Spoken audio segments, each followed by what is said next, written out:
Shoot and burn, baby. I'm out here in Texas recording for the new Exposed video workshop, and we're gonna be talking about exposure, how to take more photos of everything so that you happen to get one really, really good one. It works. No, it doesn't.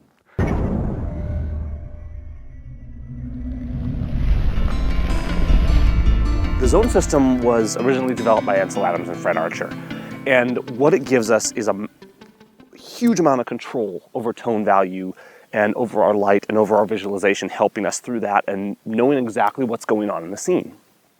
And the thing to remember with the Zone System is, while it's a whole system, it was developed with this whole system for film developing and making prints and all this kind of stuff. The core of the Zone System is the zone scale, and it's a scale from 0 to 10 in one-stop increments. Okay, so what you have is 0, pure black, clipped black, and then all the way to 10, which is pure clipped white. Okay, and everything in between is these different shades of gray. Now it's represented as shades of gray, but it doesn't matter whether you're shooting color, black and white, or film or digital. It doesn't matter. It's a system of tonal management, and it's terribly powerful. Now what I have here today is a Pentax digital spot meter, and spot metering is really phenomenal for using the Zone System. It's pretty much essential. And what you can do, and your camera probably has a spot meter in it. A handheld spot meter is very powerful, but you can dig into the concepts of the Zone System right now using the in-camera meter. The essence of the Zone System and the zone scales and the core of it in terms of exposure is this. Let's say I look at a scene and I'm in this vast sweeping canyon right here, and I think about my tone values and what I want to do with this scene. Okay, so I'm starting to build a visualization. I'm starting to work with the tone and the light. And let's say I'm going to use a reference point. I'm going to choose a main subject, or I'm going to choose a baseline for where I want to place my tones. So let's choose just the stone face down here. That's a simple one to start with. So I'm going to meter on the stone face, and it's going to give me a 13 1/3. Okay, now that's exposure value.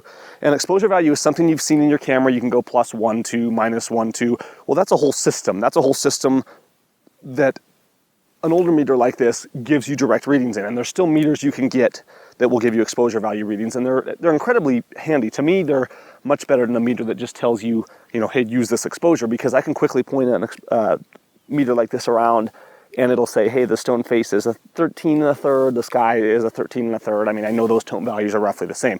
I can quickly determine dynamic range and things like that. But let's stay on task of the zones. We'll talk about meters later. Okay, so I got a 13 1/3 on this stone face. And what that tells me is how much light is being reflected back at me. Here's the thing. A meter, when you meter a surface, is giving you the reading for zone 5. Zone 5 is middle gray. Now let me repeat it, listen very carefully. All meters are giving you a reading for middle gray. So if you meter something, if you take the spot meter in your camera right now and you meter something, and that meter, it's not gonna give you exposure value, it's gonna say, hey, use 80th of a second at f11, okay? Or whatever, it gives you that reading. What it's telling you is not what's the best exposure for the scene. It's telling you what will put that tone value, that light being reflected back at your lens, at middle gray. Now this is huge because you don't always want everything at middle gray. So on the one hand, it's like, well, that's kind of annoying because everything's going to be gray. Well, no, because that's the power of the Zone System. That's what the Zone System gives us.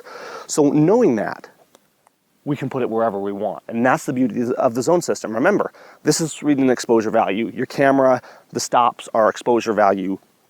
The Zone System is one-stop increments, just like exposure value. So I can meter this and say, all right, great, 13 1/3. I'm going to set it to 13 1/3 as the exposure value on this. 13 1/3 stops. On this manual meter, I'm going to manually turn the dials. On a electronic meter, it would work a little bit differently, but the concept is going to be the same. What you're going to do is you have the zone scale, okay? With that, you can simply decide where you want to place the tone values. So let's say I look at this tone face and I say, no, this is my highlight area. I don't want this in zone 5. I don't want this middle gray. This should be brighter. This shouldn't be pure white, but it should be brighter. It should be, say, zone 7. All right, let's say we wanted to put it in zone 7. All you have to do now is move it up 2 stops. You've now taken it from middle gray. You've spot metered the surface of the stone. That's middle gray, and you say, I want it 2 stops lighter.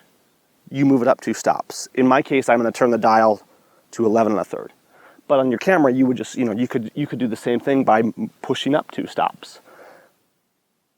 You've placed the rock at zone 7 now. Now, of course, everything else in the scene is going to follow. So if you have something that's now pushed into the highlights, you have to take that into account. Or if you're going the other way, you have something that's pushed into shadow, you have to take that into account. And that's stuff we're going to talk about more. We're going to analyze images. We're going to look at different scenarios.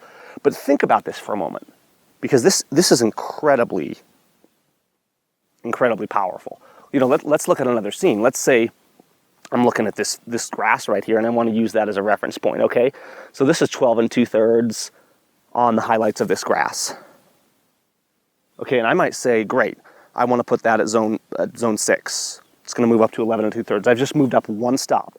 So what I've done, the meter is a constant. The meter told me, hey, whatever I meter, it's giving me a zone 5 reading for when I spot meter. Now, we're going to go into a bit more details on how different meters work and stuff like that.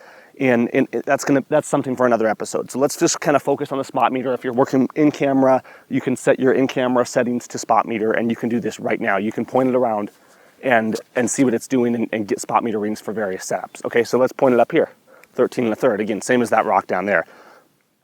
Now, let's say I want to go completely the other way. Let's say I meter on the rock and I say, okay, that's a 13 down on that face of the rock. Let's put it down at zone 4. Now it's actually darker than middle gray, okay? I'm just gonna move down a stop. By moving down a stop, I've taken the meter reading, which said, hey, here's zone 5. Move down a stop. That's my reading to place it in zone 4. I can go anywhere I want. This is the beauty of the zone system. And once you really wrap your head around this, right now you may be thinking, okay, what's the big deal? You're just changing stops up and down. But this is a constant, reliable system that you can point around and you can see what's going to happen in the entire scene, okay? If I put the rock up at zone 7, say, like we originally planned,